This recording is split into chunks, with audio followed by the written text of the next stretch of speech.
morning, good afternoon, whatever time of day it is that you are listening, folks. Thank you very, very much for listening. Today is the, I don't know, year of our Lord 2024. Welcome to yet another edition of The Coping Hour, hosted by Nicholas Hinkle, a.k.a. Motown Noah. Got another evergreen episode in the chamber for you guys today. I'm still on paternity leave. I don't know how many of these I'm going to be able to get in the can, so if there's a point, I'm sure I'll communicate it at some point, like, hey, I ran out of episodes. I don't have anything banked anymore. I have no idea how long I'm going to be gone. So there will be some communication at some point. But in the meantime, we have some evergreen content for you guys. I've already recorded one so far. Went medium. It went medium, I would say.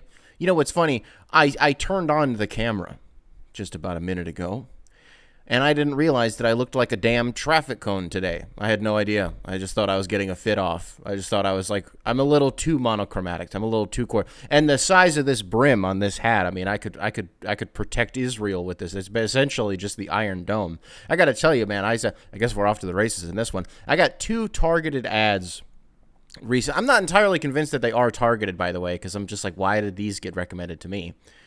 So I was watching like a super normal video the other day, and I got a ad that was like funded by the IDF, and it was like, help defend Israel. It was on the heels of them essentially defending themselves from an Iranian fireworks show. I mean, that's all that it ended up being with how effective the Iron Dome was. Like, nothing got through.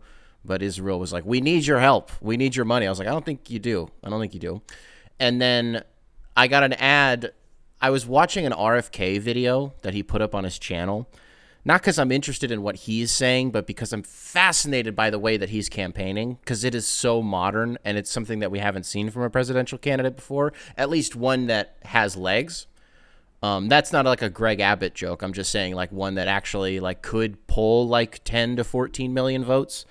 But he's completely lost me on shit that he talks about. But while I was trying to watch this video, I got an ad. It was a Trump ad on an RFK video, and Trump was like, "The disgraced left is draining me for every penny that I have." And he was like, "If you have $5, like, oh my God, really? Donald Trump needs $5. How about the fact that when his bond was set at like 180 million, whatever gross number it was, somewhere in the hundreds of millions of dollars, his fans all got together and like started a GoFundMe to like get Trump out of legal trouble, and it actually raised somewhere north of like $10 million. Oh, are we sure that was actually organized by his campaign, or did somebody just pull off the heist of the century and they just told a bunch of conservatives like, hey, yeah, this is the Trump GoFundMe, and everybody's like, okay, we'll chip. Okay, well, yeah, anything for my president of the United States, Donald Trump. Here's $10. Here's $1,000. Here's my life savings. Here's my entire 401k. I put up a second mortgage on my house. Here you go, Donald Trump. Here you go, Donald John Trump, the 46th president of the United States and the 48th president of the... Wait. No, he was the 45th. The 45th president of the United States and the 47th president of the United States. And then after that, fuck it. You could be president for the rest of your life. It's crazy how many of them are like, yeah, he could be president forever, and I wouldn't care. I don't care how much I wouldn't even... Dog, I would have voted for Bernie in 2020 if I could have. I don't want him to be president for more than 8 years, though. Well, first of all, because Bernie would have been 1,000 years old, and you know we're kind of already at that point. Why don't we stop talking about this? Why don't we move on? I was gonna continue to do today the segment that we did in the previous Evergreen episode, which is just blind reading emails, because I think that can be fun. It can also be not fun, and it could devolve into something that's actually not interesting at all. And sometimes blind reading emails is also tricky because usually I have a chance to do a very brief skim of them. I kind of scan, be like, okay, this is something I can read on the show, and then I wait until I actually read the entire thing on the show to know what it's trying to say. But sometimes you guys will send in emails that I don't know that I'm not supposed to read it until I get to the very end of it. So if we run into one of those issues today, well, I guess I can just cut it out. So without further ado, folks, copingoursubs@gmail.com, spelled phonetically, is the email to the show. It will be available in the description of wherever it is that you listen to this podcast. This one comes to us from Martinez. It's like Martin, but with U-S at the end. Martinez? It's not Martinez. It's got to be Martinez, right? Regardless, I apologize if I mispronounced that. Welcome to the show. Hey, Nick. Subject line. What is your go-to move? Hey, Nick, I hope things are going well, especially with the pregnancy, and maybe by the time you read this, a beautiful baby. Well, look how that worked out, because by the time that you're listening to this, the baby has been born. I've emailed a few times. I'll skip all the sentimental stuff. Oh, okay. Sorry, I haven't read any of your emails before. I thought that has come to my mind a few times while listening to the show. I remember the story you told about bullying a kid in an open run, and it has always made me question, what is Nick's go-to move? What have you been hiding, sir? Do you have a nice step back that you've been hiding, absolutely cooking the avid YMCA hoopers with your lethal hezzy? Are you more of a post-up man? Fundamentals? The people need to know. No, so there's a move. I'm going to splice in a clip. It's somewhere on the screen right now of a move that Steph did in the All-Star game a couple years ago. And I spent so much goddamn time trying to be like, how do I do that move, and how do I actually have the coordination to pull that off in a game? And if you didn't watch the clip that I just put up, he's like, I don't know, he just puts I don't know how to describe it, honestly, so just fucking rewind and watch the clip if you didn't see it. It was just that was basically all I tried to do. Now in 2024, when I'm fucking with kids at the gym that I go to, I'm just running around. I'm like the epitome of like, Motown Noah tricked y'all. Sometimes I just run around and I don't do anything. I put up the old Tony Snell stat line. It happens, right? Like, I'm only 25, so I'm still a very young guy at the end of the day. But at 25, you do get to that age where you can't just like get up and go. You can't just get up and go do it. You do need to do a little bit of stretching, and you do need to do a little shit beforehand. Make sure you ate right that day. Make sure you drank enough water. The problem is I don't do any of that, because everything that I do for like job stuff is right at this desk, is right in this chair, and it's been that way for a very long time.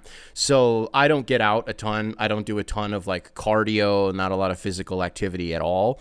Also, I do drink actually a decent amount of water. I've gotten pretty good about that in recent years. So I say all that just to say, when in the run that you're talking about, which for those who don't know the story, I apologize. I don't remember what episode it was that we talked about it in. The TLDR of what happened was I got looped into, I don't run fives. I'm there to shoot around, and that's it. Because of everything that I just mentioned, I am not there to run fives. I'm not even running threes, okay? Don't pull me into your shit. But the long story short version is I got pulled into running fours with me, another grown-ass man, and then the rest were like 12 to 14-year-olds, okay? And it was because I saw they were 12 to 14-year-olds that I was like, yeah, like these kids are going to fucking suck, and it'll be fun to kind of shit on a little kid for a little bit. The problem was the second that I touched the ball, at the start of the game, I put a shot up, it bricks. All right, got to get used to game speed. The second time I touched the ball, one of those little fuckers goes non-shooter and backs up. I've never been so fucking angry in my life because he ate me up. That's so goddamn funny, but fuck that kid. So basically, I spent the next like 30 minutes just getting in this kid's jersey and being like, you're a fucking little kid, I'm a grown-ass man, and fuck you. That's the long and short of it. That entire game, I was literally just running around, and you got me fucked up if you think I'm taking one step inside the three-point line.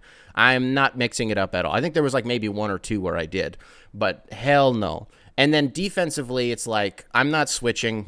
I'm just not. I don't know why we're doing that, and we're running fours, and half of you guys are in middle school.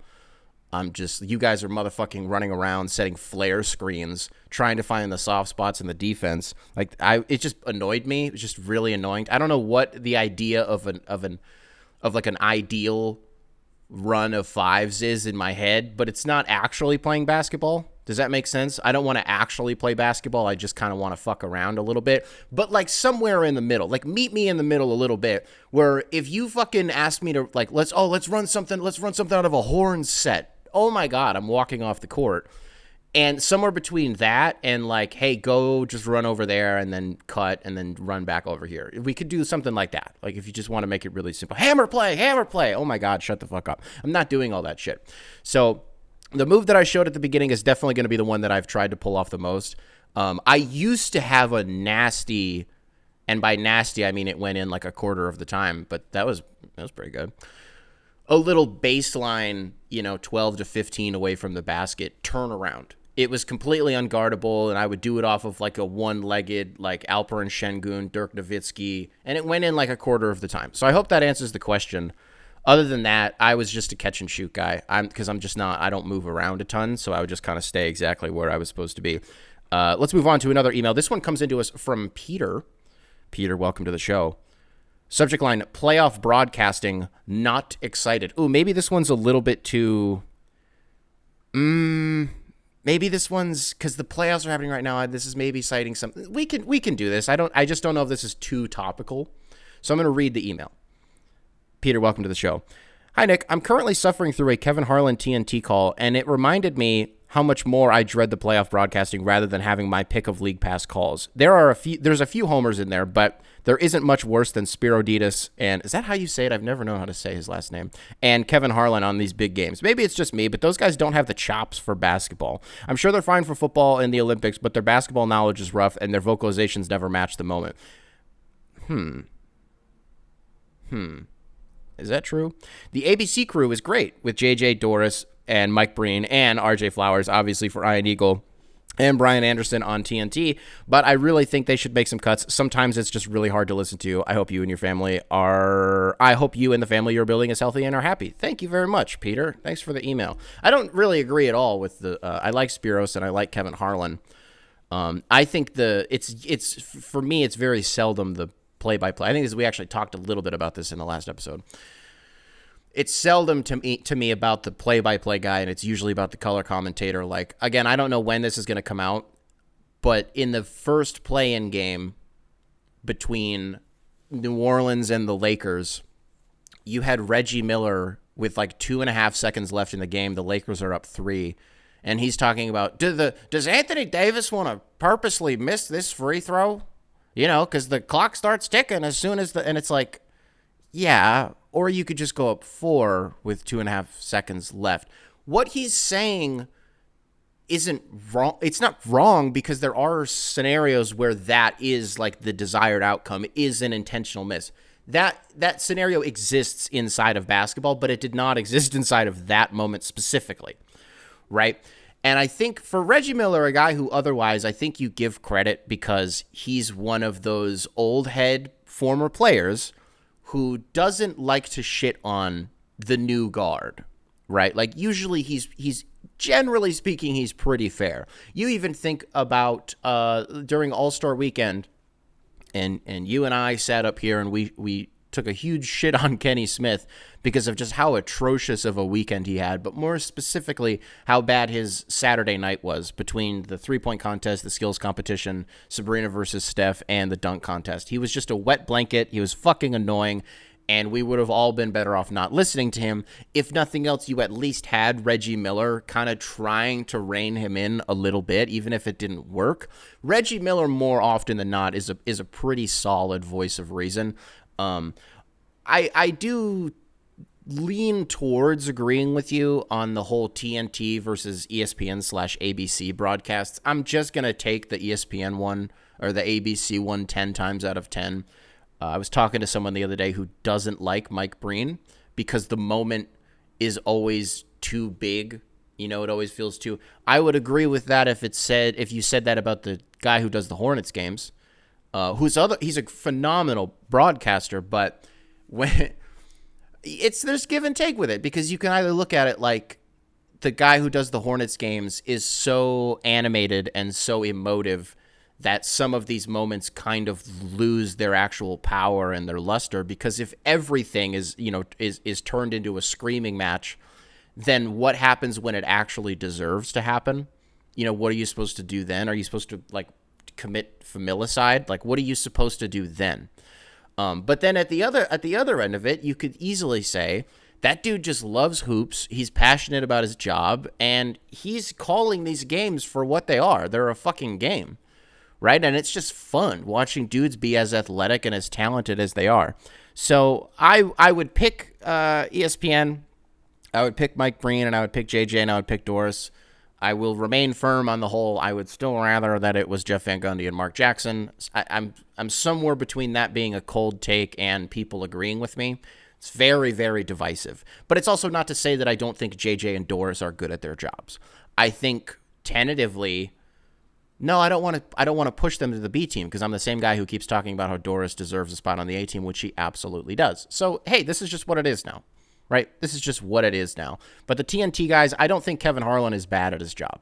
I really don't. Marv Albert got bad at it because he just got old. Hubie Brown is like, I know he's not TNT. I'm just talking about old broadcasters. Hubie Brown is still there. You know, he's still with it. But at some point, right? And that's what you see with broadcasters is they just don't really know when to hang it up. They just don't really know when it's time to call it quits because for a lot of them, this is all that they've known. They've been calling these games since the fucking 70s. Like, this is the only job that they've really ever had, and it's really hard to know when it's time to hang it up. So, Peter, I hope that answers your question there. I'm going to cheat a little bit. There was one that I wanted to read the other day. Oh, shoot, I don't think I'm going to be able to find it. We're going to cut until I find the email. Actually, we're going to do this one instead. This one comes into us from Matthew. Matthew, welcome to the show. Subject line, there are 2 emails here, technically. So we're going to break them up into 2 parts. Subject line, the Drake take, and unhealthy relationship with Boston. Hey, Nick. First time ever doing one of these, but I thought now was a good time. It was as good a time as any. I wanted to start with a question regarding hating in sports. I'm a longtime Bucks fan and overall Wisconsin sports fan who has grown to truly hate all Boston sports teams and, by extension, all of their fans. I was just at the Frozen Four this past weekend, and without a team to root for left in the tournament, I began to root for anybody but Boston. I know Boston, specifically the Celtics and Patriots, have done a lot of things within my lifetime to warrant hatred. And then parenthetically, or often jealousy, close parentheses.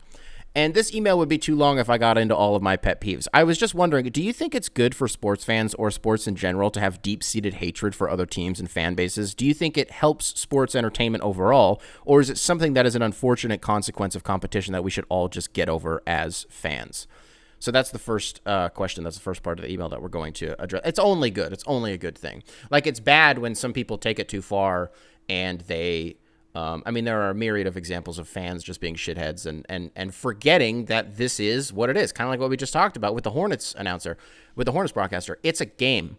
It's a game, and the spirit of competition is an inherently fun thing. It's also good for people like me who are obsessed with narratives because those rivalries are what drive narratives, right? So, like, I can sit here as a Pistons fan, and I can tell you pretty confidently that without the Pistons, Michael Jordan doesn't exist, and he would have never gotten in the weight room, and he would have never had a gambling problem and all of this bullshit. The Bulls, the iconic 1990s Bulls, would not exist had it not been for the Bad Boys Pistons. That's a narrative. Even if it's kind of true a little bit, you take certain creative liberties just because we're supposed to fucking hate those guys, right? Now, me, I've been consistent about this. I'm not somebody who hates the Bulls. I'm not somebody who hates the Lakers. I'm not somebody who hates the Celtics. I don't even hate the Spurs that much. I hate Robert Horry, but I don't hate the Spurs that much because, like, I'm just not going to hold on to trauma from fans that I wasn't even alive for. And even if I can go back and retroactively watch these documentaries and these 30 for 30s that talk about the Bad Boys, and you get to,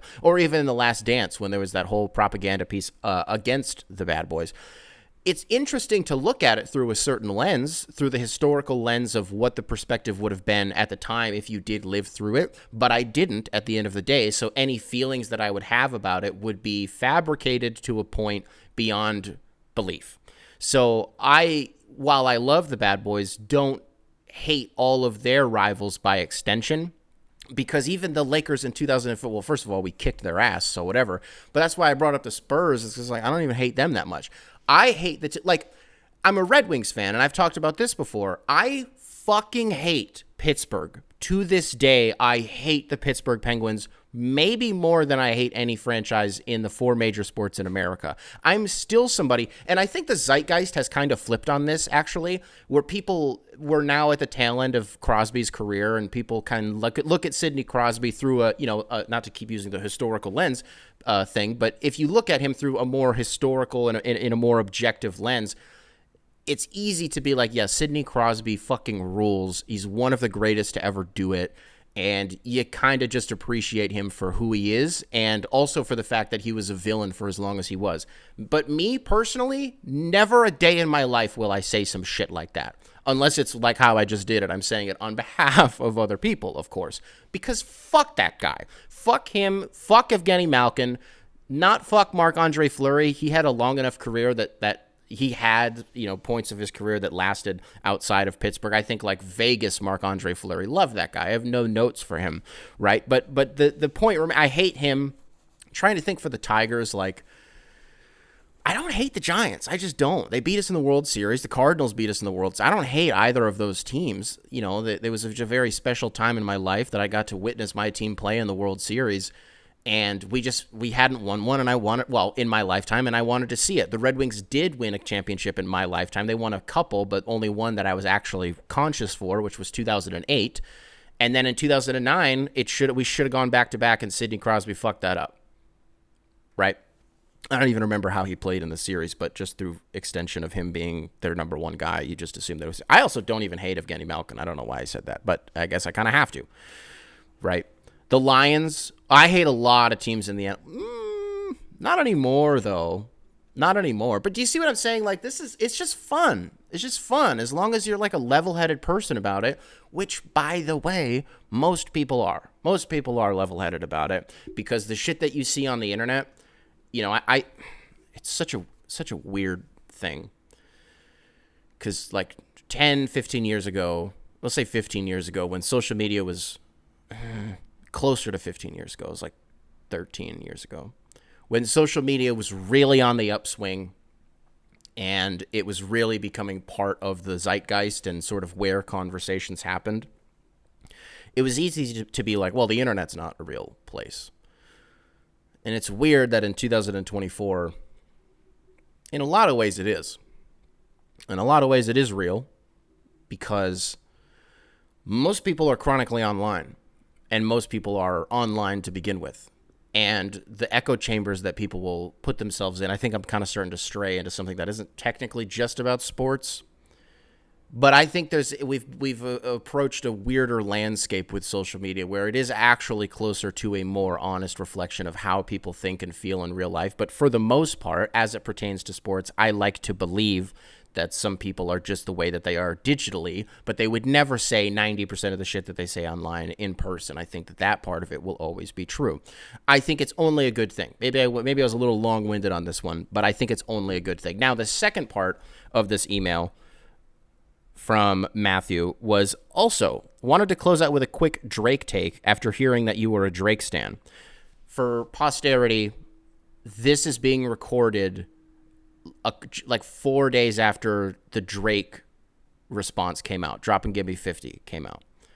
As of this recording, Kendrick hasn't said anything yet. Maybe by the time you're listening to this, Kendrick has said something. Hey there, everyone. It's present-day Nick checking in. It is April 30th. It is 11:32 in the morning. Kendrick officially responded as of like 30 minutes ago, and I just had to do my due diligence. Here at the Coping Hour, we cover all the biggest stories. We cover them from all angles. Kendrick Lamar just fucking responded to Drake. It's a 6.5-minute track called Euphoria. I've only listened to it once at this point, skimmed through the lyrics. I'm losing my fucking mind, okay? Even though at the end of the day, I am a Drake guy, I'm of course a Kendrick guy too. I don't give a shit about who quote unquote wins this beef. Okay, I don't care at the end of the day however many tracks end up getting released. I don't give a shit about who the zeitgeist declares the winner. I care that these motherfuckers are coming out of the woodwork and capital R motherfucking rapping, bolded, italicized, underline. That's exactly what we got. Do you know how hard it is to encapsulate somebody for 6.5 minutes in a fucking song? Kendrick, the beat is fucking disgusting. It's disgusting. The Melly line was fucking crazy. The Pusha T line was fucking crazy. The Puff line was fucking crazy. Again, I haven't only listened to it once. I'm sure there's some other shit that I'm going to catch along the way. But the first time I'm listening to it, I almost broke my goddamn neck because I'm fucking bumping to it so hard. It's just a perpetual stank face for fucking 6.5 minutes. I had like 5 visceral reactions to this shit. Okay, my whole thing this whole time, it's like, dude, if you're going to wait as long as you've waited to fucking drop something, it needs to be crazy. It needs to be insane. I think there is a little something.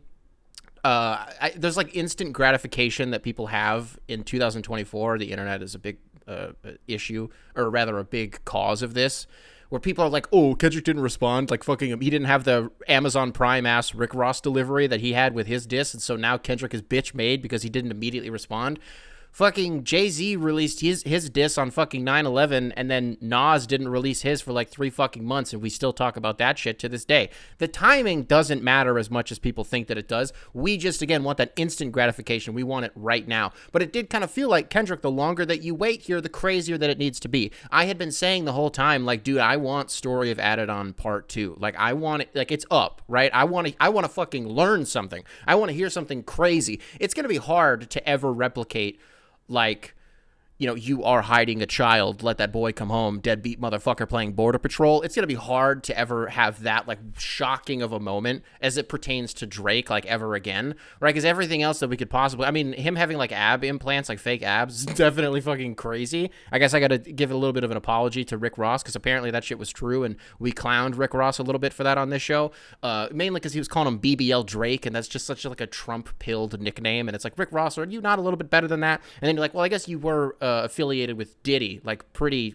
tight knit with P. Diddy. So like, okay, Rick Ross, maybe we'll just sideline you for a little bit. But Kendrick motherfucking Lamar coming back and just, again, dude, just rapping his fucking ass off. That's what I'm here for, right? I'm here for bars. I'm here for entertainment. This is it, honestly, and this says something coming from me on this show, right?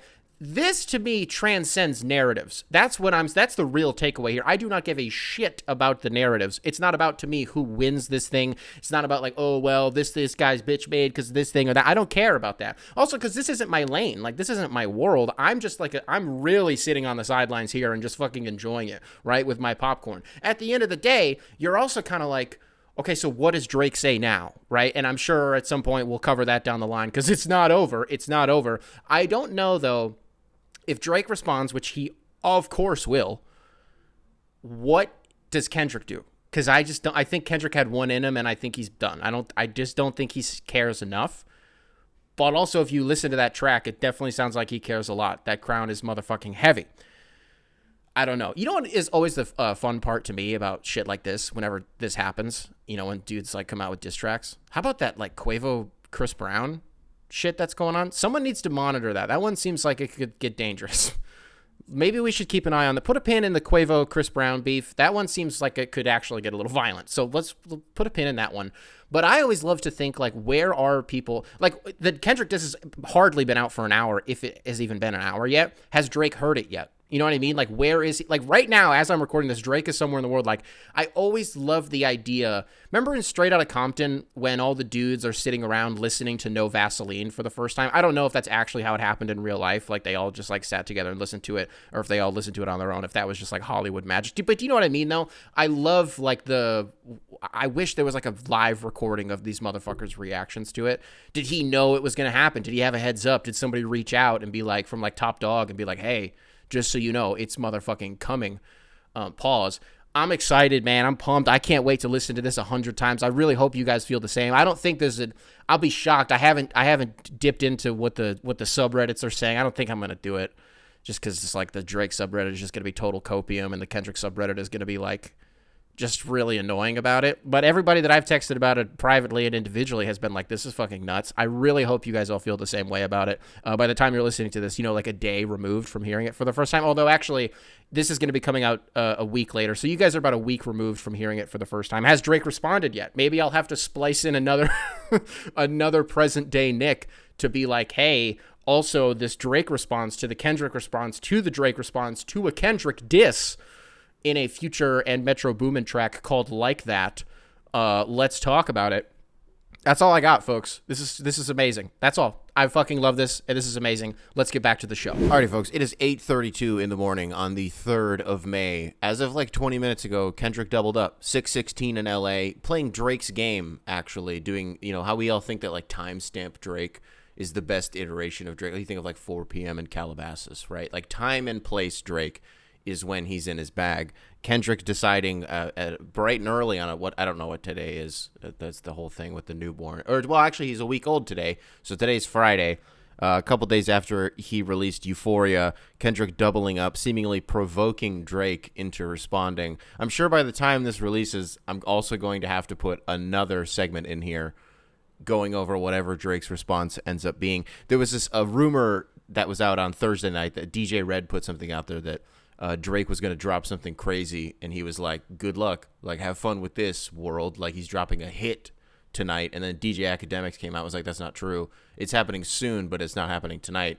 And then what ended up happening was Kendrick in the morning is like, actually, I got something else for you. And this is fun because so Drake comes out with Push-Ups, and then a couple days later comes out with the tailor-made freestyle, which he eventually takes off of all platforms. I don't think it actually ever got an official release. He just did a little screen recording of it, which is exactly what Kendrick did here. So it's like a Drake like tries to go back to back, does like a double release. I'm a little gassed right now. I'm sorry. We're still in the middle of we just woke up. Kendrick doing this way too early. I don't have a ton of notes from this second track, but here's the main one.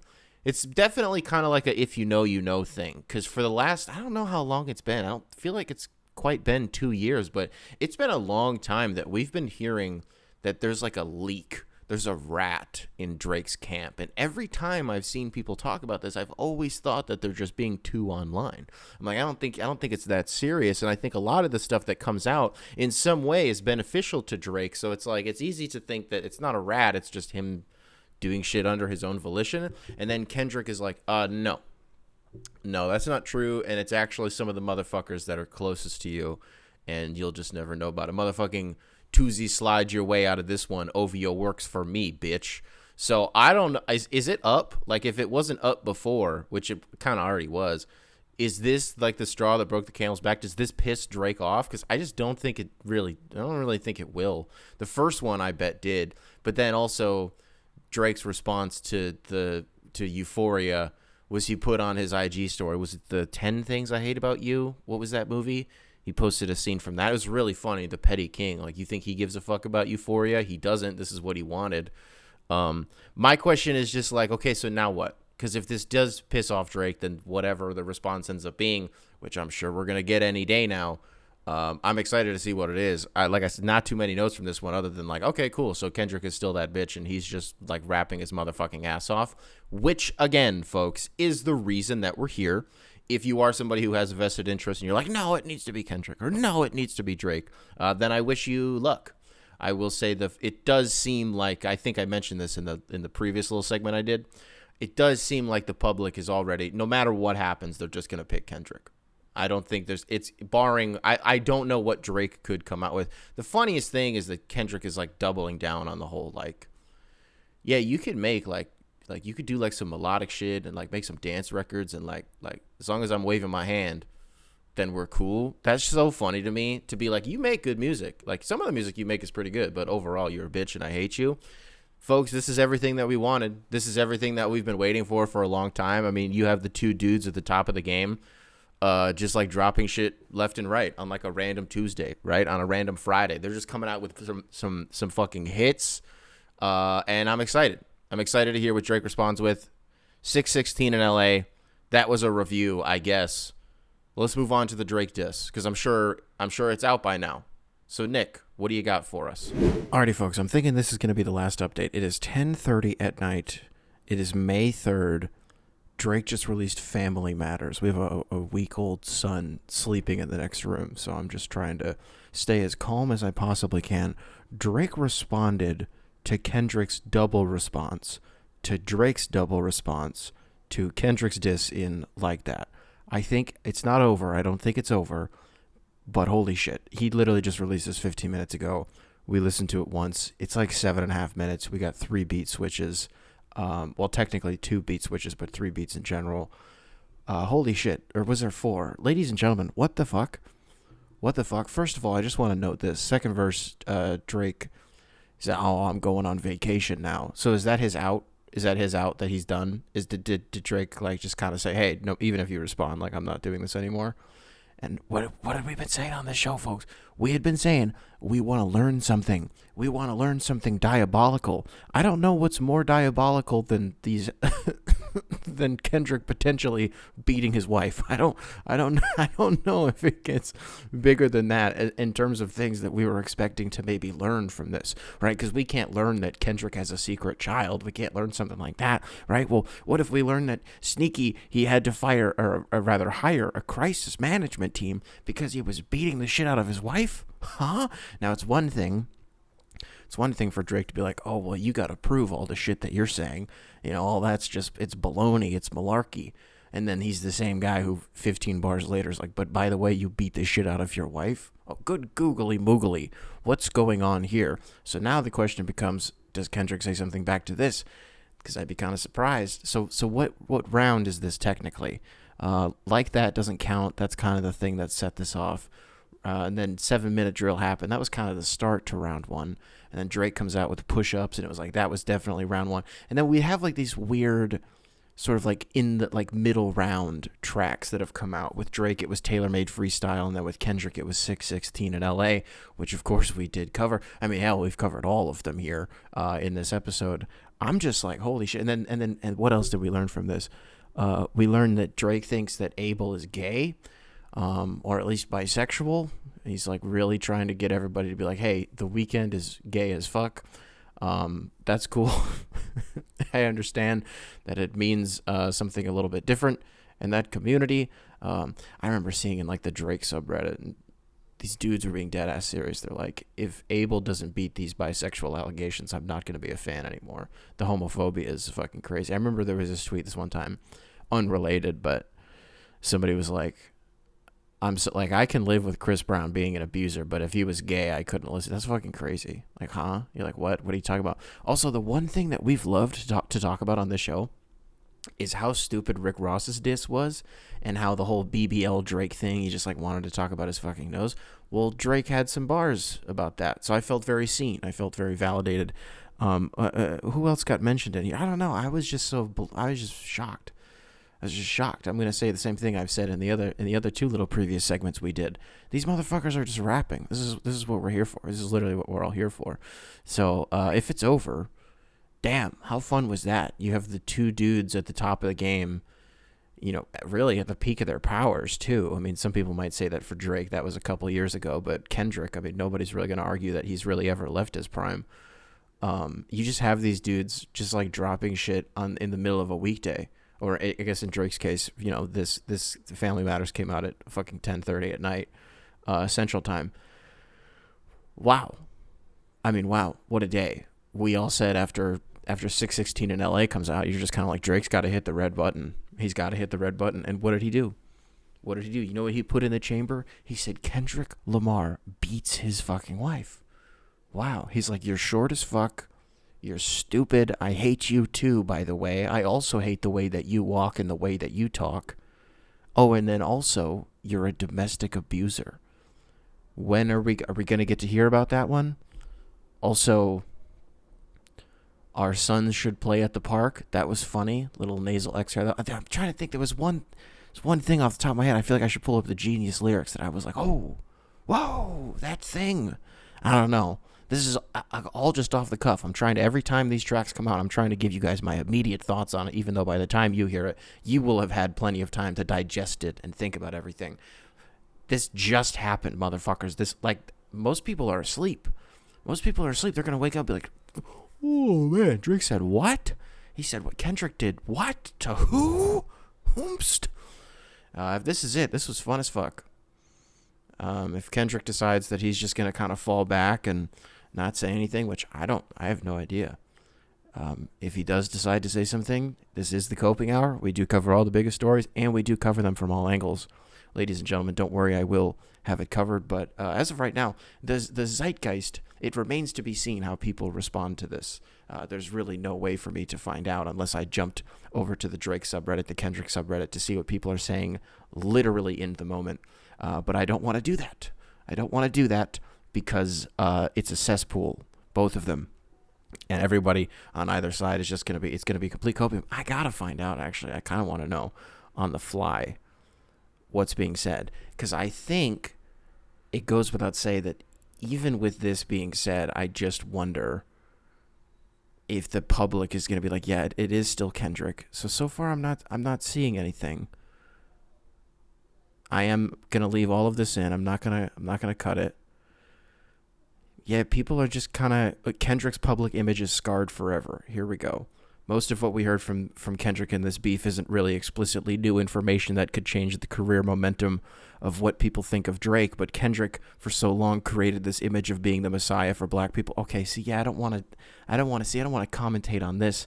It's kind of, it would almost be the same as if I did 15 minutes on, is Drake black enough? Is Drake allowed to say the N-word? As funny as it would fucking be for me to do 7 to 10 minutes on that, I'm not actually going to do it. So he might be onto something there, but it remains to be seen.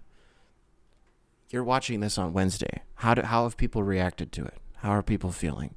Are they buying what Drake is selling? Do they believe that Kendrick beat his wife? Let me know, folks. Let me know. I don't know who I'm going to pick. Euphoria, I think, out of all of them, is just the best. Euphoria is like a holy shit, what? And then Push-Ups after that, and then 616 in LA. And then probably this, and then probably Family Matters, and then Tailor Made Freestyle. Does Like That, do I have to put Like That in there somewhere? Put it in between Tailor Made and I don't care. I don't care. Euphoria is the best. Nice job, Kendrick. Fight back a little bit, though. Give us one more. Give us one more. Drake didn't really seem that fazed about the whole, hey, there's a rat. He didn't seem that fazed by it. I guess he just didn't. He didn't allocate that many resources to putting out that fire, or maybe he did, and we just don't know. We're just not privy to it, which would make sense, given the way that we are led to believe that Drake moves, in this sort of mafia-styled. Anyways, ladies and gentlemen, we're about to go back to the show. I think. Let's go back to the show unless something else happened and somebody else responded. If Kendrick said something, we're about to cut into that. But if nothing happened, let's get back to the show.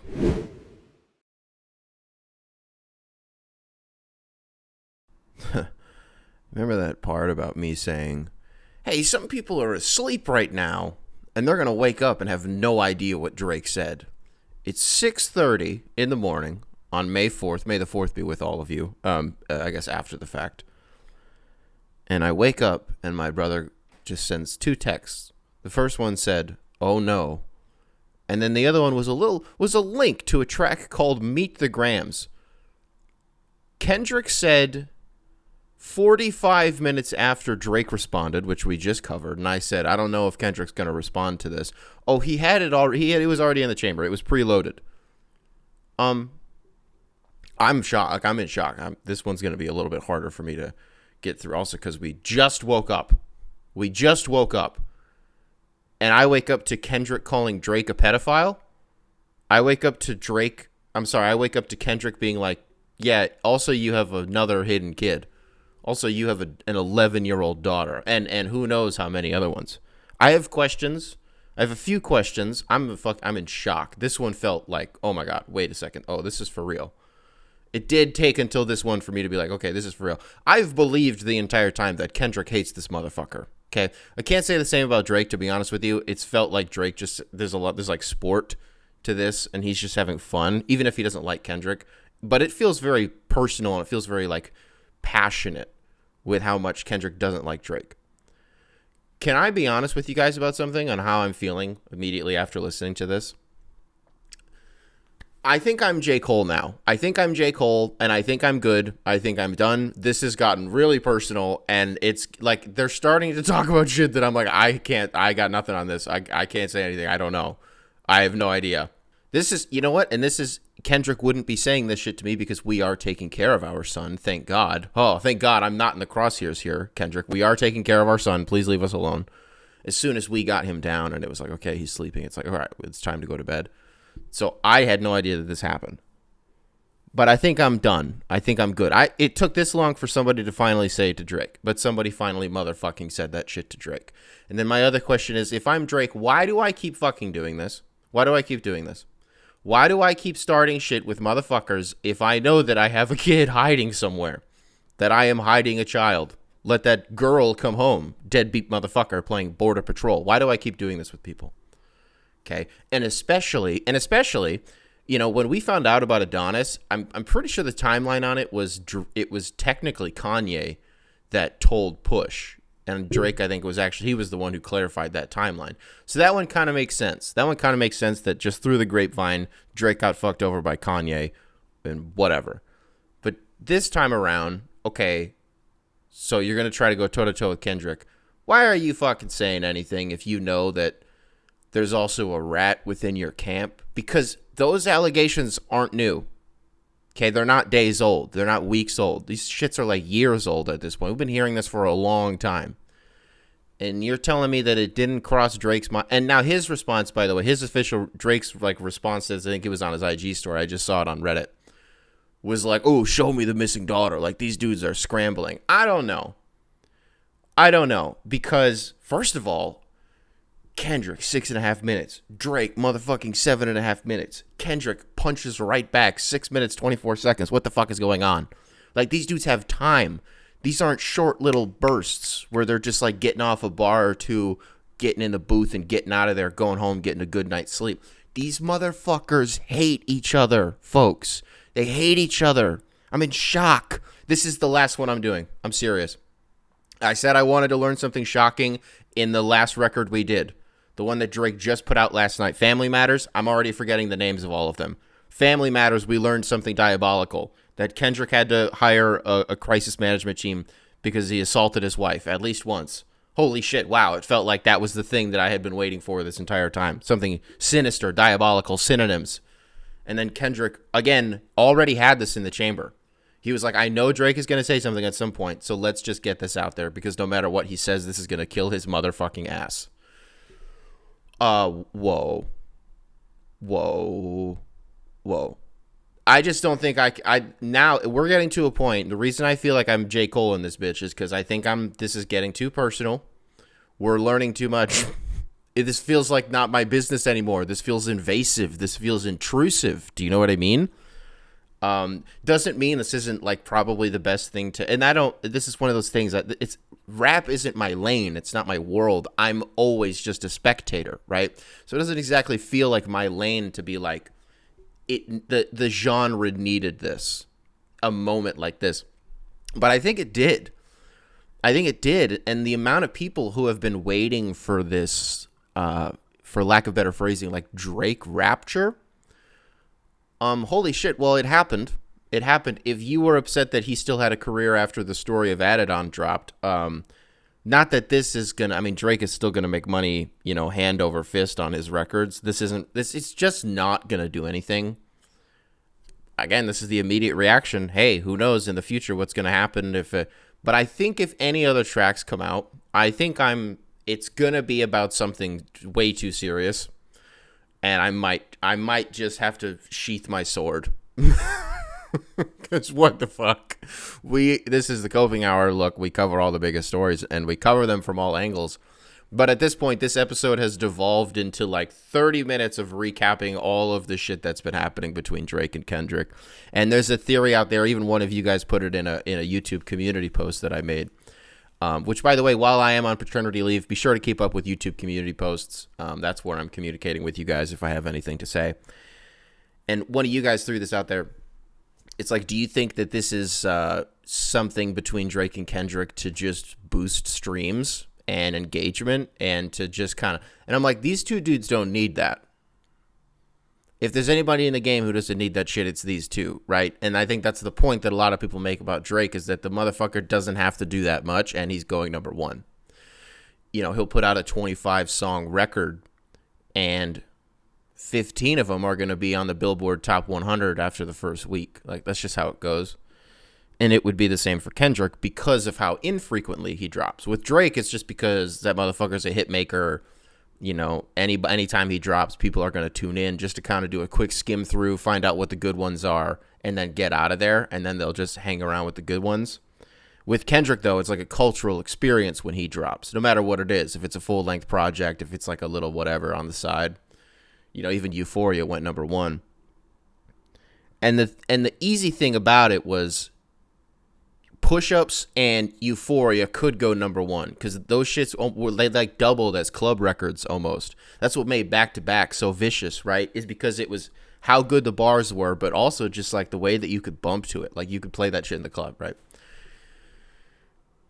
But the further we get down the line, the more the more focused they are on just getting their point across.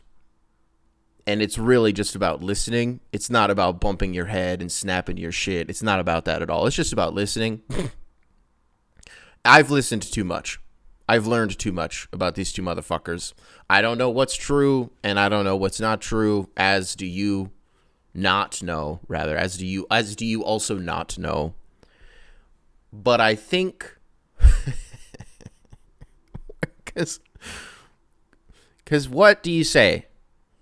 What the fuck do you say now?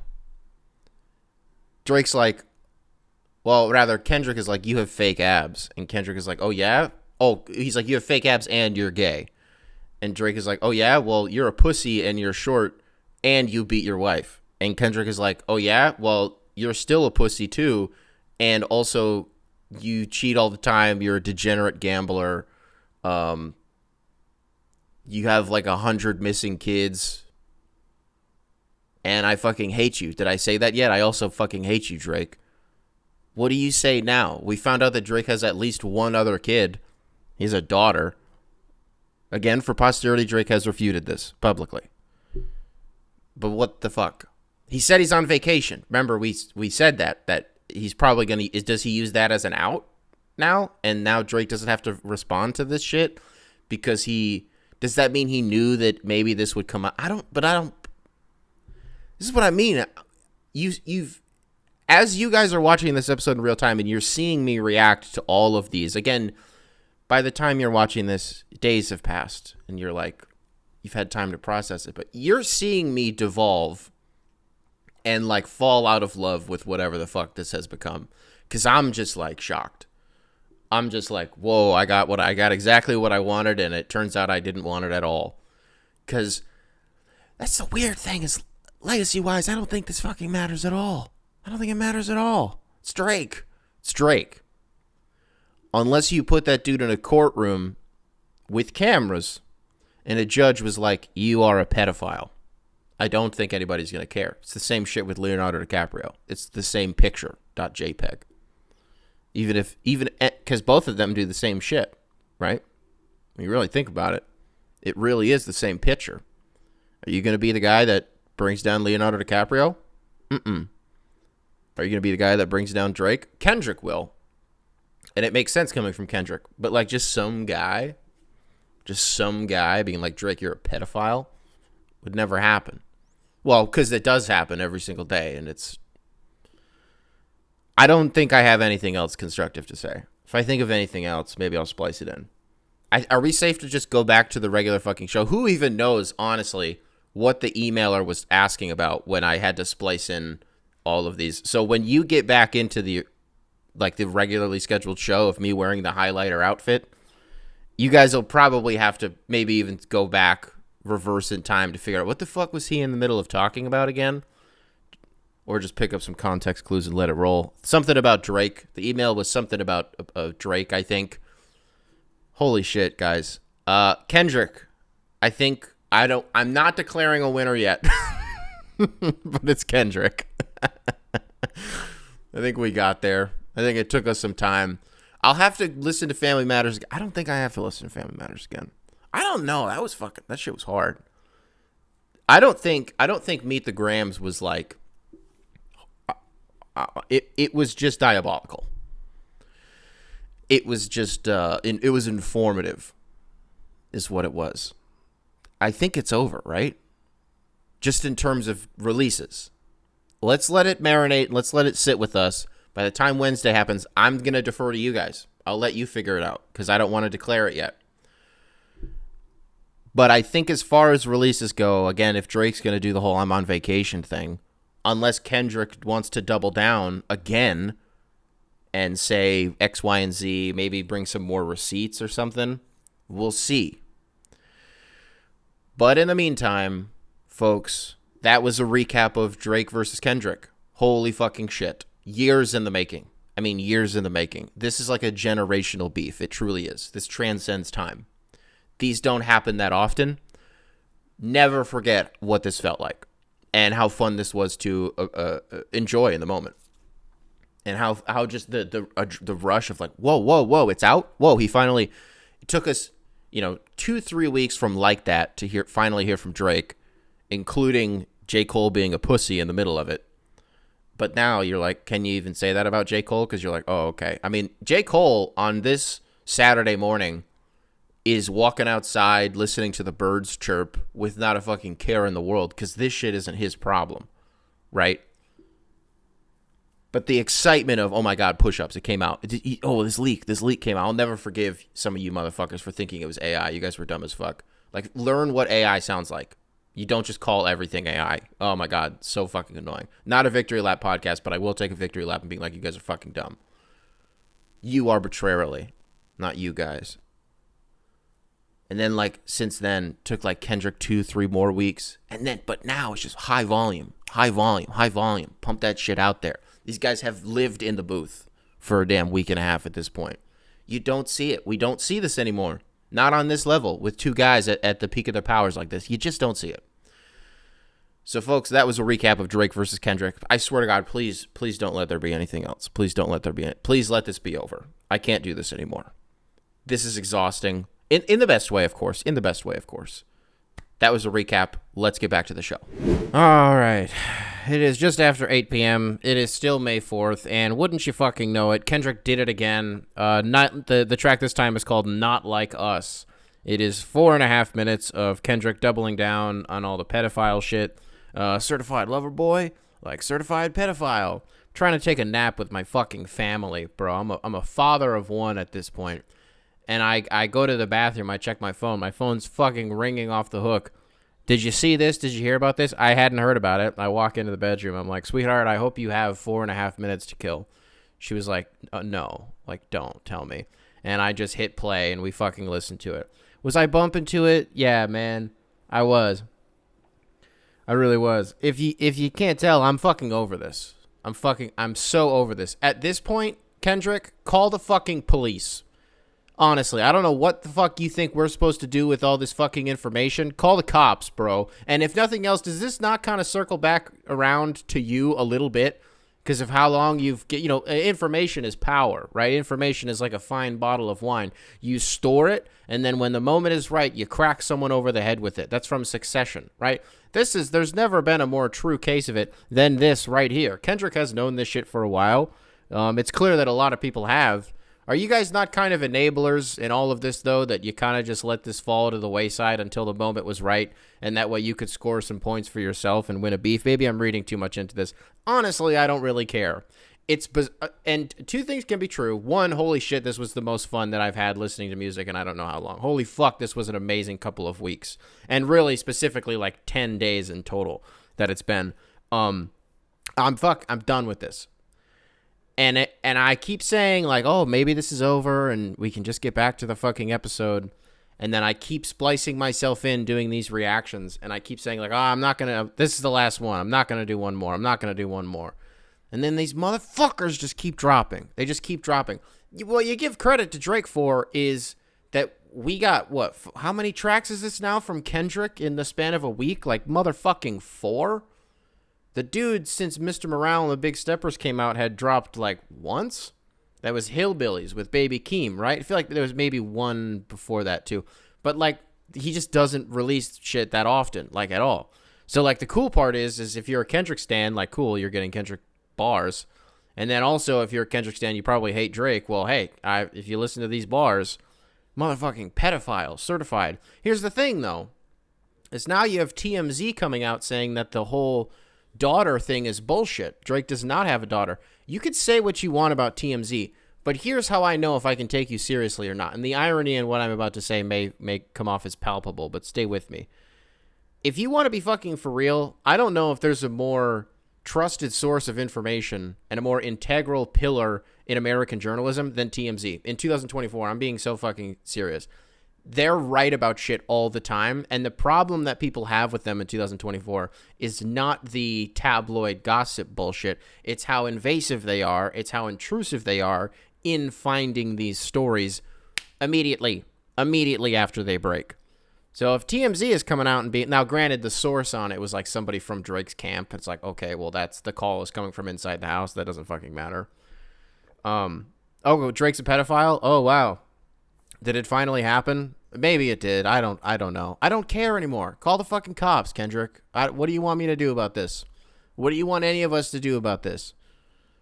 And at this point, if Drake says anything, if he's the first motherfucker to prove any of this shit wins. Can we say that? The first motherfucker to come out with like real life receipts. That's all I want. If at this point, if Drake's going to respond, I need him to read the fucking emails like a Dr. Seuss book, the correspondence between him and the crisis management team. Did I already make that joke in a previous segment? I apologize if I did and I doubled up on it. If I did double up on it, was my delivery better on the second time? Or if I didn't say that in a previous segment, then I hope that made you do a little nasal exhale. The fuck? I'm bored. I'm sorry. Not bored. It's not the right word. I'm not bored because I'm front row every time these tracks drop. I truly am. We all are, right? But if you're not kind of at a point where you're like a little uncomfortable because you're like, okay, like this is real and it's up and it's been real and it's been up. And it's cool, I guess, to be witnessing this like in real, I don't know how to articulate this. These motherfuckers are rapping in real time. Like they're referencing shit that are like that's like happening by the minute, by the hour. Like they're in the booth like as we speak. Like as we're all getting these jokes off, these motherfuckers are putting pen to paper. You know what I mean? And so that part of it's cool because it's all like super relevant. It's all as topical as it can be. These motherfuckers might as well be live streaming from the booth. Like that's how on top of it narratively they have been. And that part of it has been fascinating because you don't get beef like this without social media being in the era that it's in, where everybody can know everything about everybody. And you can, everything is as accessible as it is, and you can really generate this buzz and this conversation surrounding the thing. So, people are going to do the whole like Tupac and Biggie thing, Jay-Z and Nas, but like this is its own thing. It really is kind of its own thing. Not to say that it's greater or less significant than any of the other ones, but it is definitely its own thing. So I would love to sit here and say that, oh, okay, well, let's get back to the show, but fucking who knows? Who knows? I mean, this isn't coming out. It's May 4th. This isn't coming out for another, 4 days, 5 days? So who fucking knows? There's probably 10 tracks that have come out since then. If the next time you hear from me, whatever. Let's just go to the next thing. Go to the next thing, Nick. Let's move on. Okay, folks, ladies and gentlemen, boys and girls around the world, The Heart Part 6. It is 8:30 p.m. on the 5th of May. 15 minutes ago, Drake just released The Heart Part 6, which is a little jab at Kendrick in and of itself in the name. Yeah, the thumbnail for this fucker was Dave Free, I assume commenting hearts under Kendrick's baby's pictures, as it was alluded to in the actual track. Look, the last 35 minutes of this show has been my reaction to every single track that's come out, and the theme that I keep poking at and addressing is the fact that I'm just losing enthusiasm. The fact that I'm just like, can we fucking wrap this up? Call the cops and leave us out of this, okay? This isn't our fucking problem anymore. And in a moment where it felt like it was pretty important for Drake to respond, it felt like you can't really just let Kendrick keep fucking laying into your dead body, calling you a pedophile. Shout out to the Ozempic product placement. Some free advertisement for Ozempic. Shout out to them, I guess. I don't know if they needed it, but that's kind of been like a C story to all of this shit is the Ozempic stuff. Yeah, man, Drake finally comes out and he's like, actually, I'm not a pedophile. And basically just for 6.5 minutes is like, I know you are, but what am I? And you're like, okay, cool. Now, here's the thing. I'm not going to lie, guys. I did hit an actual silencer listening to this because there was a rumor. This is in the last segment that we did for the last, what was the last Kendrick thing? It wasn't Meet the Grams. It was whatever the fuck came after that. There was a rumor that was out there that Kendrick took the bait on the whole 11-year-old daughter thing and that Drake used the mold to his advantage and planted this fake story so that Kendrick would run with it and then he would look stupid as fuck. Turns out that's actually true. And we said on this show that we believed that it wasn't true because TMZ said that it wasn't true. And then Drake tripled down on it and was like, if you can find any motherfucking evidence that shit is true, I will quit rapping forever and I will come work for you, Kendrick. So I'm going to believe that that's not true. Now, what everybody on the internet likes to say right now is it seems like Drake is addressing all of these allegations except for the pedophile shit. Well, what about now? But it got kind of weird. It got a little bit weird. I don't really want to dissect too many of these bars because we've reached a level of uncomfort that I don't like. I keep saying I've gotten everything I wanted out of this beef, and I've kept my receipt, and I would like to return it, actually. You could fucking keep this. I don't want this anymore. Once it turns into a battle of who can say the most awful shit and back up none of it, you kind of lose me a little bit, right? And there are a ton of people out there who are like, oh, well, we don't need to have that conversation. And when all you do is say this awful shit, and then you have literally no receipts at all. I'm just kind of like, okay, you're just information dumping on us, and what are we supposed to? Motherfuckers already decided who they wanted to win this thing a week and a half ago before Euphoria even came out. You know what I mean? So you can say all this shit. You can call Drake a pedophile all you motherfucking want, but his stands aren't going to stop listening to him, right?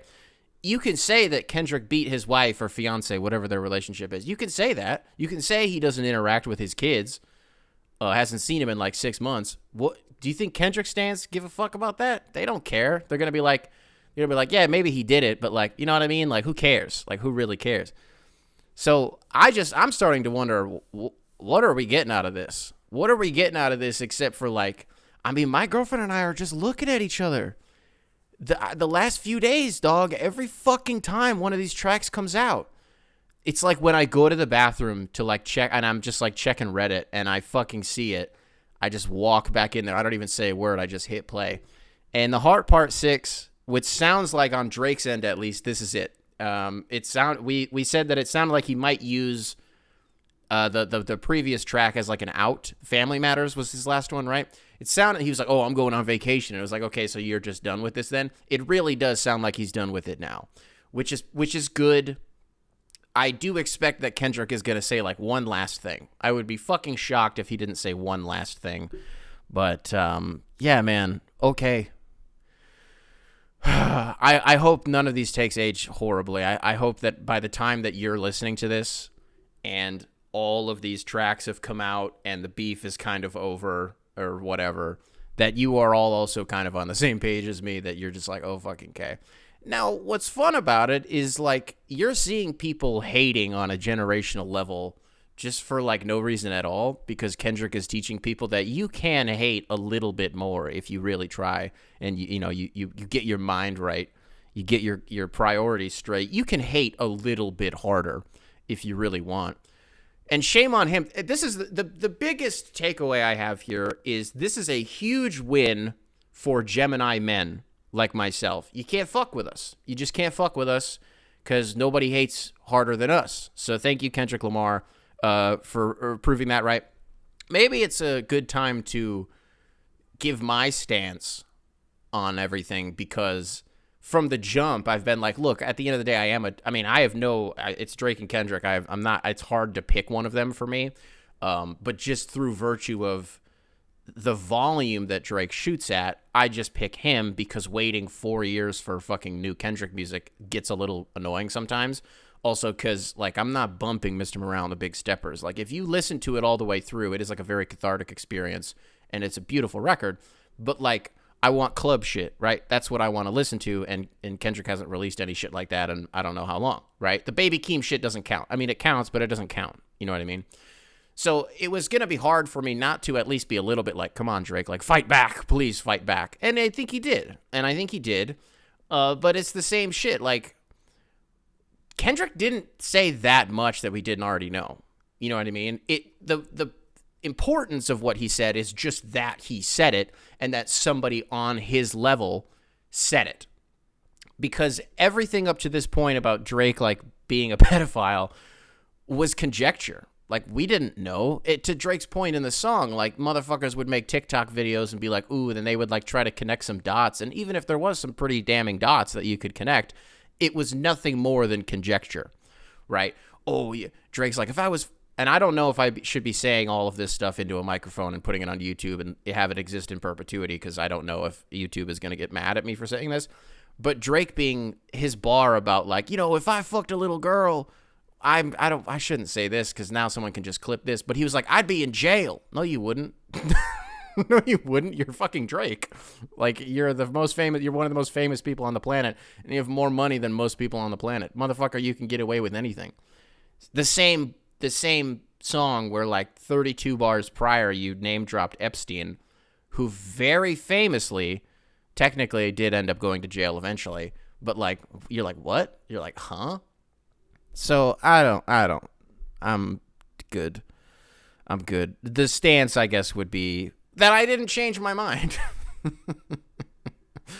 I just had like probably over the last week and a half, like 15 to 20 visceral reactions to some of the shit that's been that's gone back and forth. Now, but then the question becomes is who gave me more visceral reactions? That would be Kendrick. Kendrick said way more shit that made you pause and like, you're like, huh? You're like, what? Your eyes widen. So if that's the signal of like who won is who made you gasp more, that would be Kendrick. Also, the fuck? DJ Mustard hates Drake?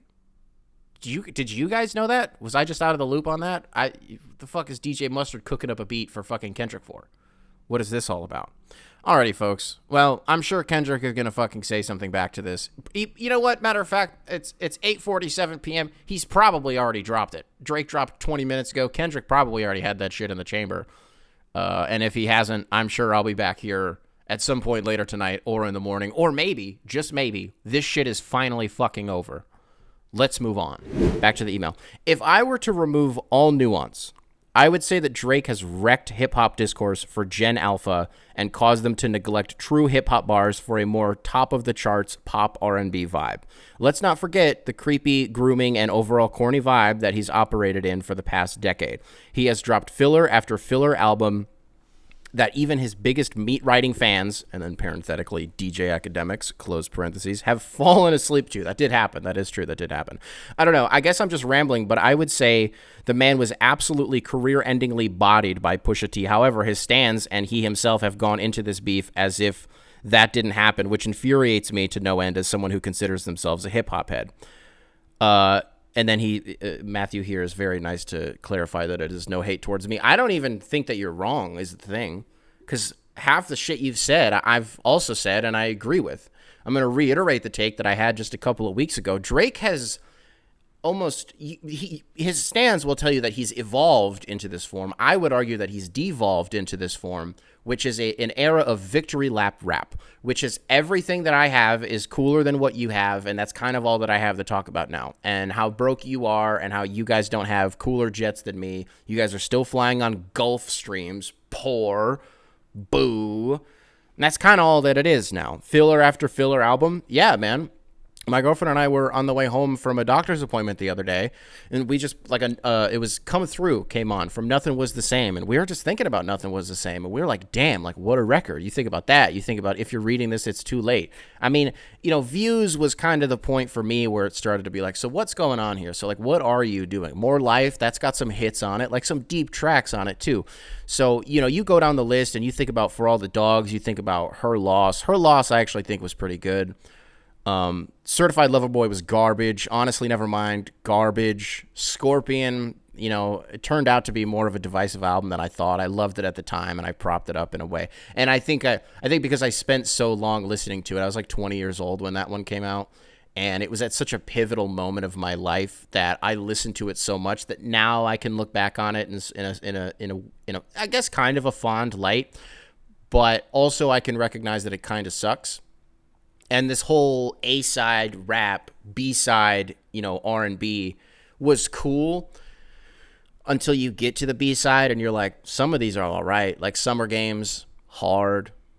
March 14th is one of my favorite songs he's ever put out, ever. 4 p.m. in Calabasas is like quintessential Drake. That's this, every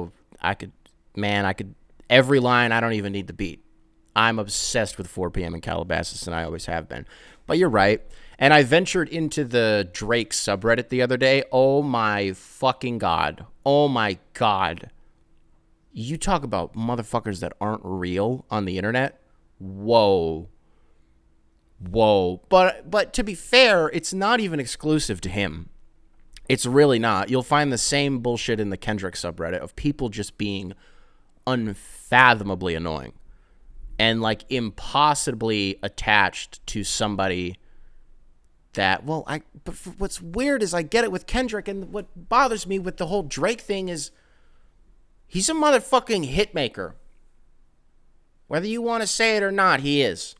And this is what in the Kendrick subreddit, they're always like, oh, he's not a lyricist. Speaking about Drake, at least. Oh, he's not a lyricist. He can't put two bars together. First of all, if you're still doing the ghostwriter thing, you're annoying as fuck. You're just annoying. You can do the grooming allegations. You can do whatever. I'm still going to roll my eyes, but I get that one at least. The ghostwriter thing is just fucking annoying at this point. Like, that's why the Rick Ross diss sucked, because it's like, oh, you have nothing else to talk about. You're just doing that. And then Rick Ross is like, I actually do have something else to talk about. Drake got a nose job. Who the fuck? He calls him. Rick Ross starts calling Drake BBL Drake like he's fucking Donald Trump. He's just giving him this absurd nickname. And you're like, okay, cool. So I don't know. But Drake has bars. It annoys me when people act like he doesn't. But I do think that there is this, we've evolved. He's kind of put the genre in a different space where it influences how other people approach the genre. And I think that's kind of what your take here is a little bit, is that the trickle-down effects of Drake's success and what the formula has become seems to differ from what, to your point, hip-hop heads actually want to listen to. So, Matthew, I hope that was enough nuance for you. I sincerely appreciated both of those. There is one email, but both questions. Usually we don't read two, but we did for you. This next one comes into us from Randall. This is a really short one. This one comes into us from Randall. Randall, welcome to the show. Subject line, basketball IQ. Hi, Nick. Bron and JJ's new podcast talks so much about basketball IQ that I have decided to dub them hoop eugenicists. That's all I got. Love the show. Eugenics. Let me Google this really quick. So eugenics, the study, because I've always heard this word and I've never known what it actually means. The study of how to arrange reproduction within a human population to increase the occurrence of heritable characteristics regarded as desirable. This seems racist and racially biased. This is, especially after the adoption of its doctrines by the Nazis in order to justify the treatment of Jews, disabled people, and other minority groups. So this is racist. Okay, so let's read this email again. Bron and JJ's new podcast talk so much about basketball IQ that I have decided to dub them hoop eugenicists. Whoa. Okay. Because you're kind of, so the take here is that JJ Redick and LeBron James are attempting to alter the chemistry of people's brains to get them to learn more about the sport that they consume. I don't need a follow-up on this one. Don't follow up on this. I don't need one. This is kind of funny, but it's also, because I feel like we're on the same team a little bit on what this podcast is. I've stopped trying to convince people that I don't think this show is good. I don't doubt that its quality is good. I don't doubt that at all. But I don't think, at some point this podcast is going to dive into the history of the game. And that motherfucker is going to lie. He is. And he's going to do some insane revisionist shit on the fly. Stuff that we've lived through, Bron. Most of us have lived through your entire career. From St. Vincent, St. Mary to wherever you finish your career. If it's the Lakers, it's the Lakers. If it's Cleveland, if it's Cleveland. If it's wherever Bronny is, then it's wherever Bronny is. Maybe I should pivot off of this and just say, what if Bronny goes to Cleveland? What if it's like some team in the 45 to 60, you don't even have to say that, 35 to 60 range, because those picks are just meaningless. In recent years, there's proven to be a guy or two in there, and people are going to be like, well, Jokic was in the 40. It's a fucking anomaly. Shut up. Those picks are meaningless.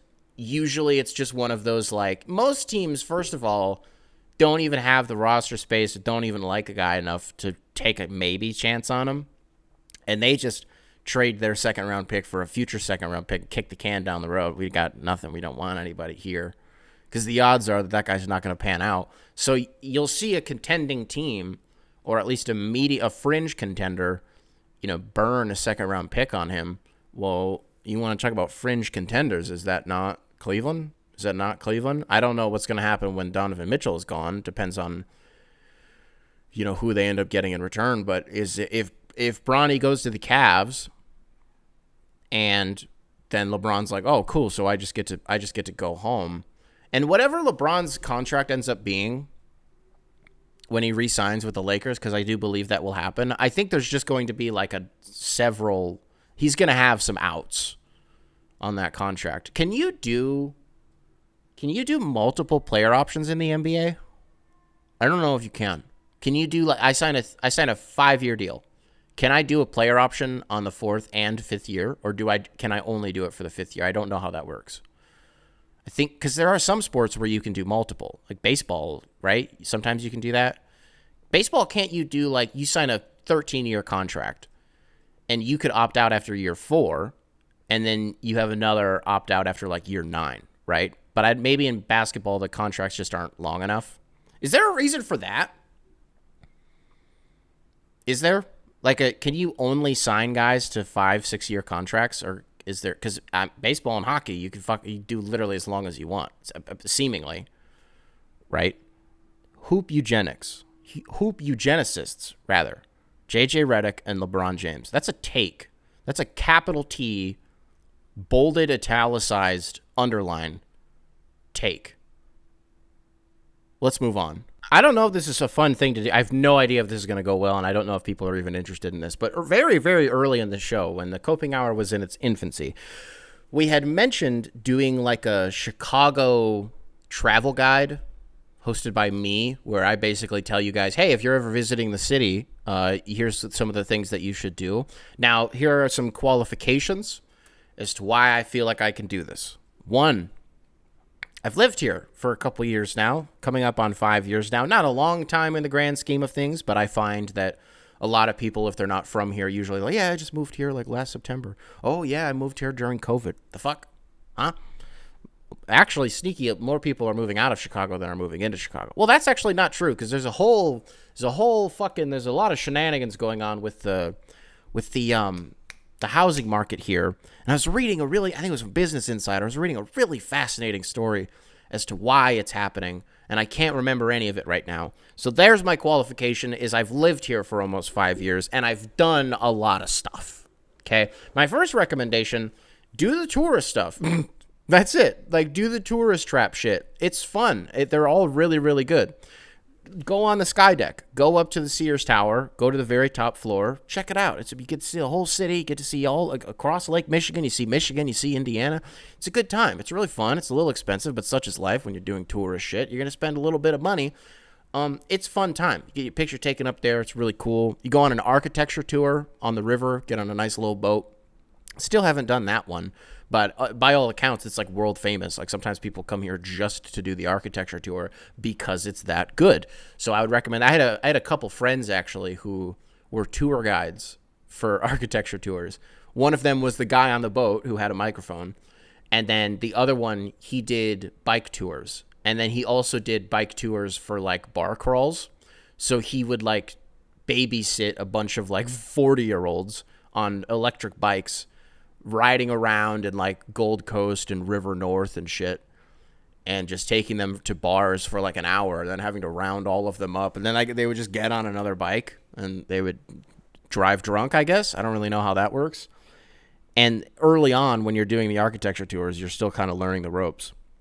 So there's a building here that I still don't know what the name of it is, but architecturally it's my favorite one, and I call it the Alta Vista Building. It is not called the Alta Vista Building, but because I always called it that, he started calling it that to the tourists. So he'd be like, that's the Alta Vista Building right there. It was built by architected by a woman, not built by one single woman, but architected by one.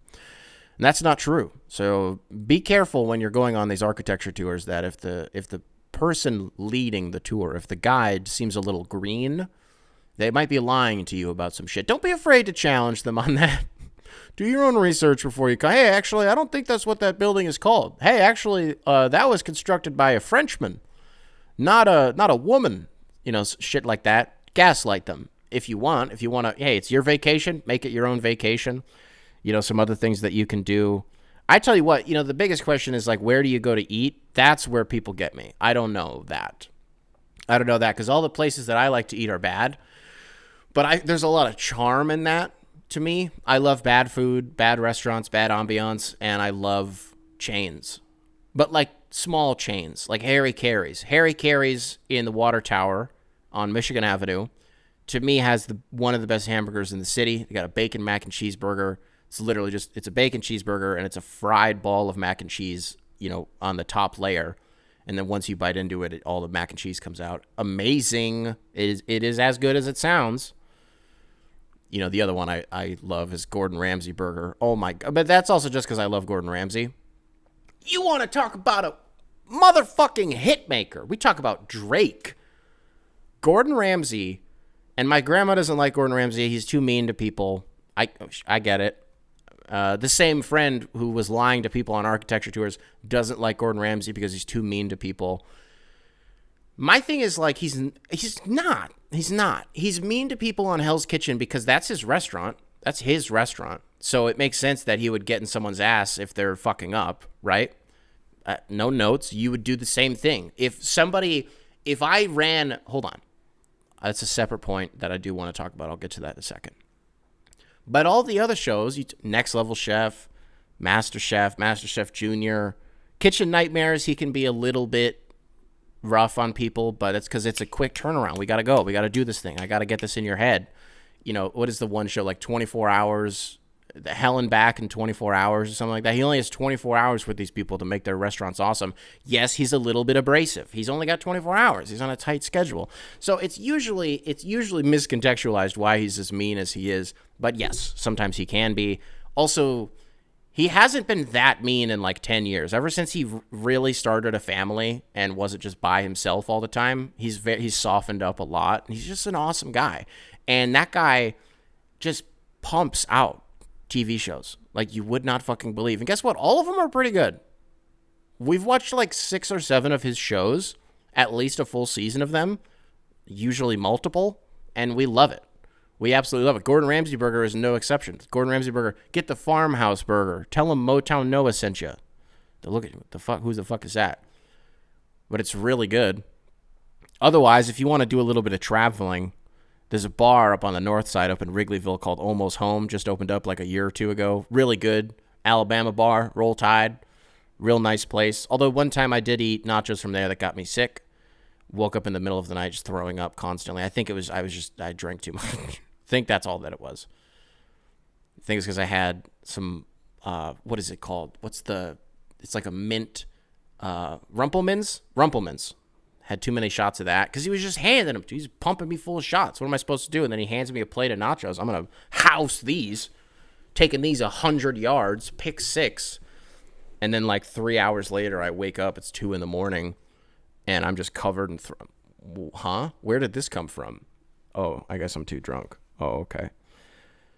The thing I wanted to say, and then maybe we'll get back to the Chicago tour guide. I don't know.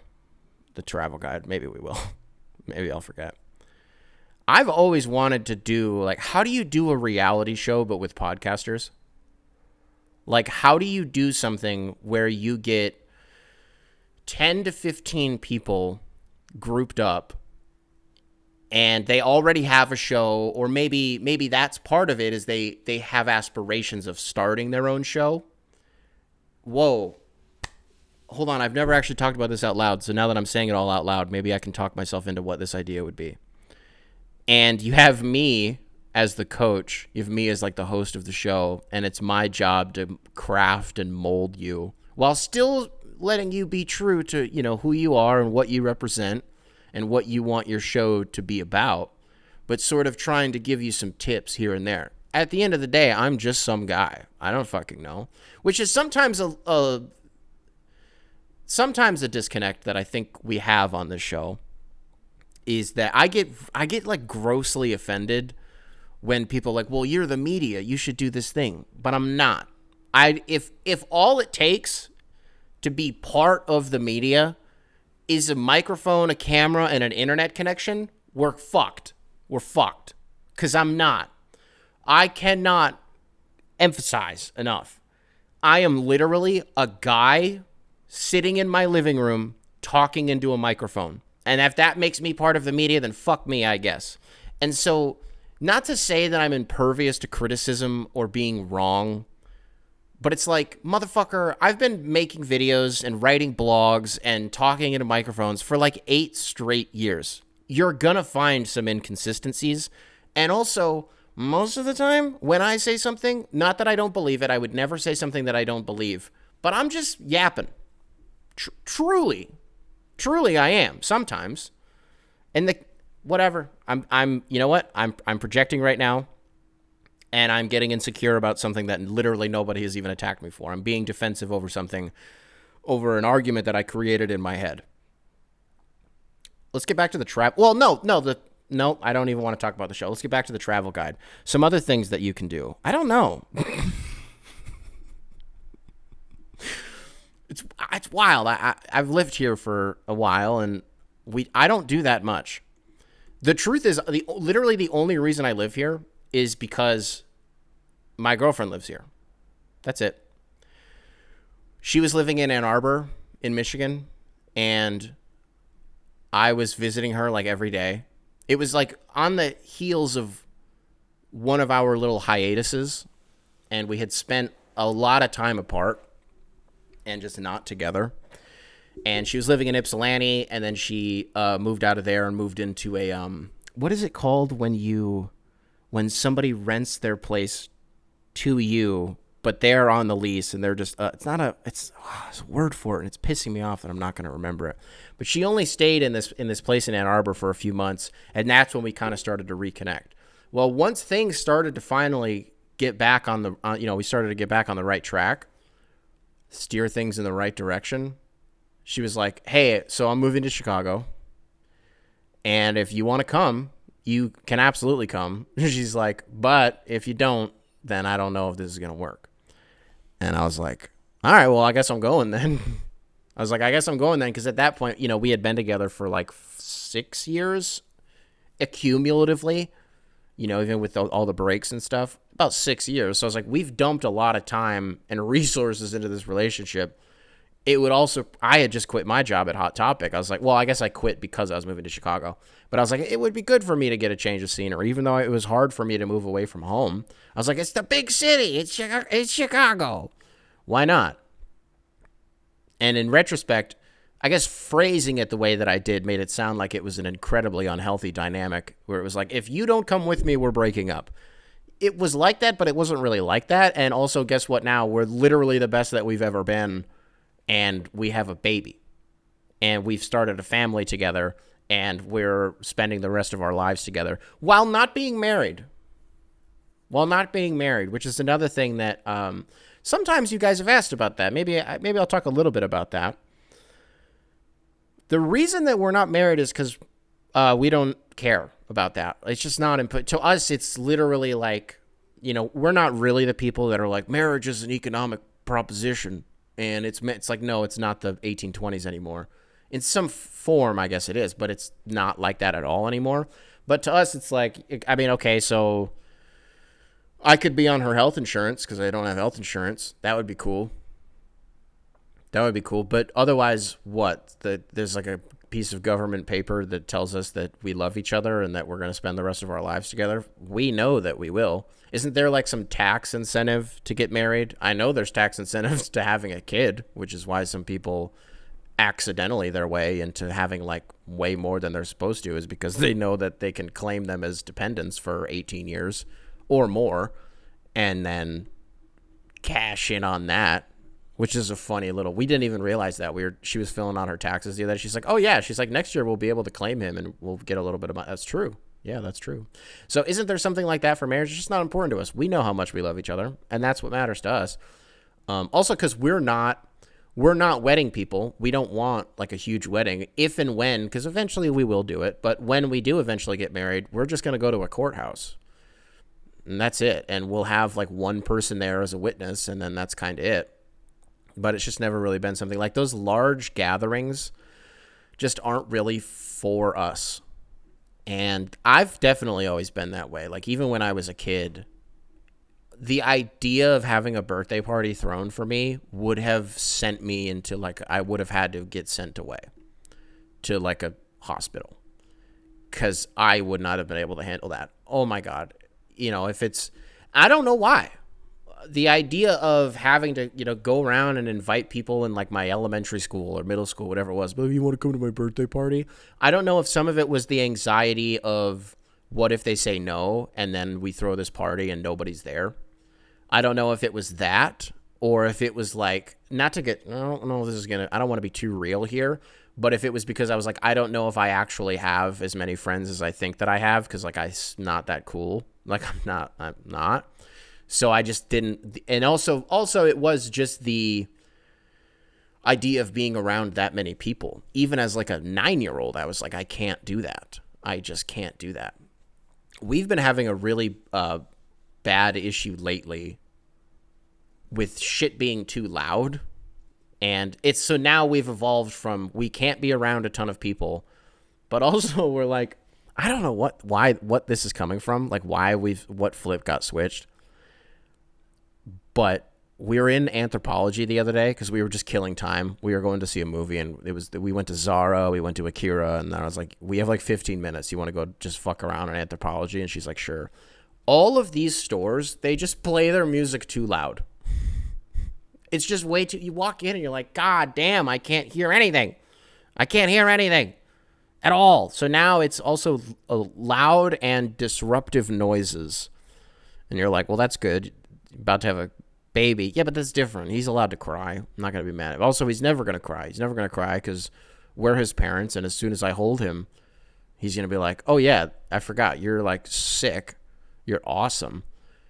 Hey, here's something. I don't know what I'm going to do with the umbilical cord in terms of cutting it. And by the time you're listening to this, I know what I did.